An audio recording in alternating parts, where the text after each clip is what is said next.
Hi guys, this is the Precise Audio blog, and today I wanted to make a video in case you have a Podgo or other sort of amplifier simulator. So what is the thing? I wanted to combine the pod with the amp, and here my results. So there are two ways, actually three ways, that I try connecting the pod with the amplifier. The first one is connecting the guitar into the pod, and then from the output of the pod to the return of the FX loop of the amp. Right? In that case, I would sometimes turn off here the cabinet. You can turn off the cabinet, also the head, but the cabinet. But sometimes I would feel that the cabinet would give you something, right? Okay, so that is one way. The other way was to, again, connecting my guitar to the pod, and then from the output of the pod to the input of the amp. That was a little bit more, it would sound a little bit harsh, if you may, right? And again, I would turn off one of those, the cap or the head inside the Podgo, and see how it goes. I think that the best one was the previous version, just going into the return of the FX loop, so you can bypass the power tubes of the amp, I think. So then the third one, which I do not recommend at all, because some strange noises started to appear as a form of a red flag, which is plugging your guitar into the amp input, and then from the send of the FX loop of the amp going into the input, and then from the output of the pod going into the return. Do not do that, guys, because it gave me like some sort of sound warnings, right? So here's the thing.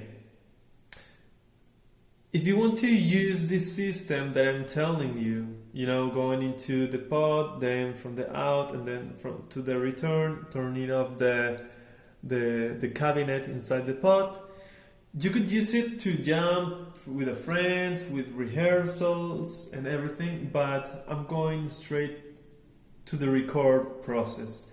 And what I noticed is that, my ears would hear something very nice and cool.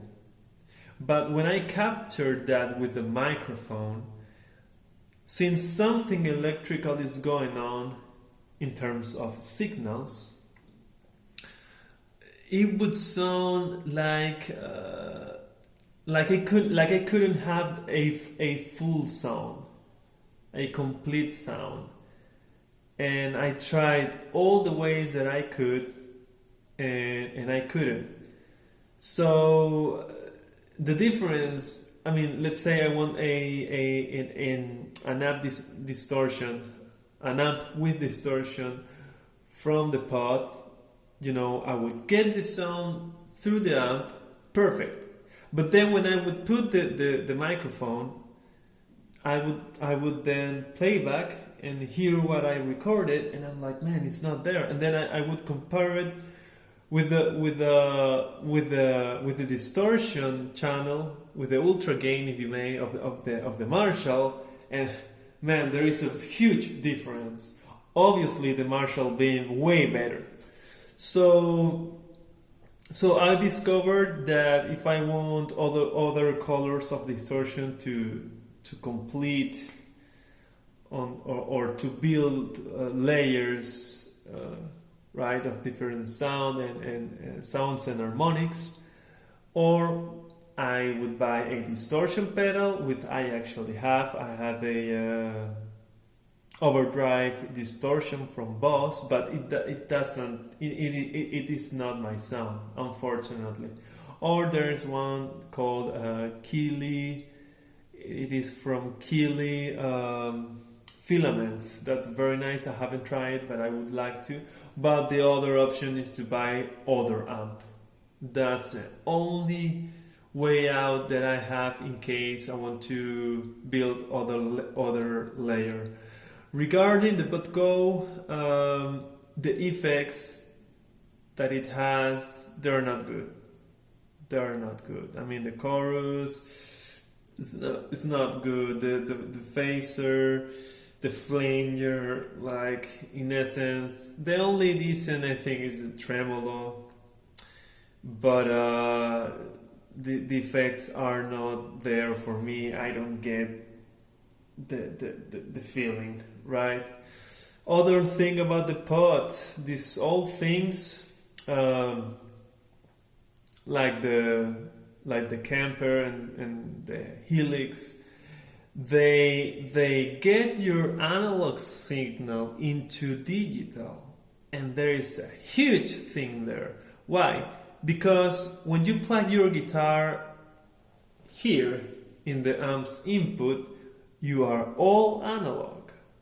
Everything is analog, and there is a huge difference. Now, if you compare this one to the Camper is like how much? 3,000 to 2,500. Of course, the analog to digital converter is better, but still, you are losing life of your guitar tones. And I realized that when I plug my guitar on the pod, then from the out to the input of the of the Apollo Twin, and I would turn everything off, effects, cabinet, the head of the amp, everything off, and there was like a huge difference. So in summary, this thing sucks off your guitar's life or sound or sonics, whatever you want to call it. And that's a thing that you have to take in count when you buy this. So the use, I'm going to use this for recording. I'm going to use it just to go direct into the interface. I am not going to use it to go through the amp because something's going on. It's not getting there. Now, this one here is other story. This is the real thing to go into the FX loop. Now, this is digital, okay? But what I feel is that it doesn't suck off your tone, but it changes, like it changes, it gives you a flavor.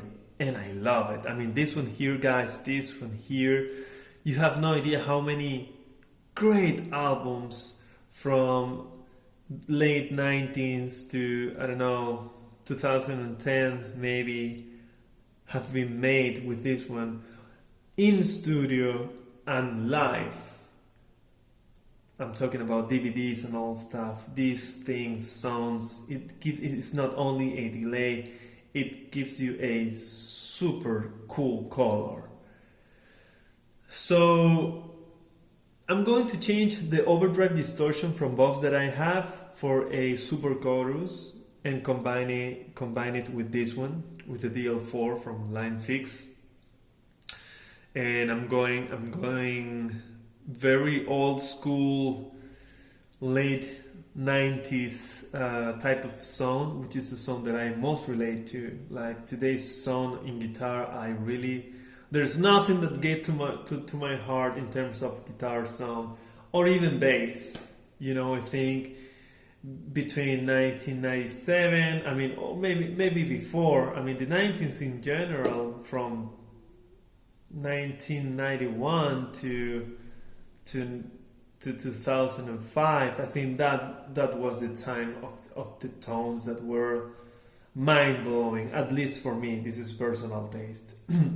So again, if you want to use the pod with your amp, thinking about it twice, take in count that if you want to use it for recordings, it's going to sound a little bit, it's not, well, at least what I feel is that it doesn't sound complete. So I'm going to use this with the main function, connecting it direct to the Apollo Twin input, right? No amplifier.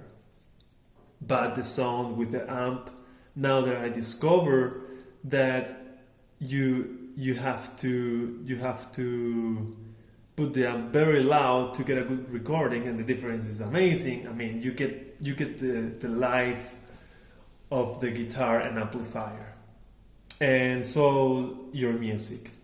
So that's it, guys. This video was longer than I thought, and I hope you guys are doing okay.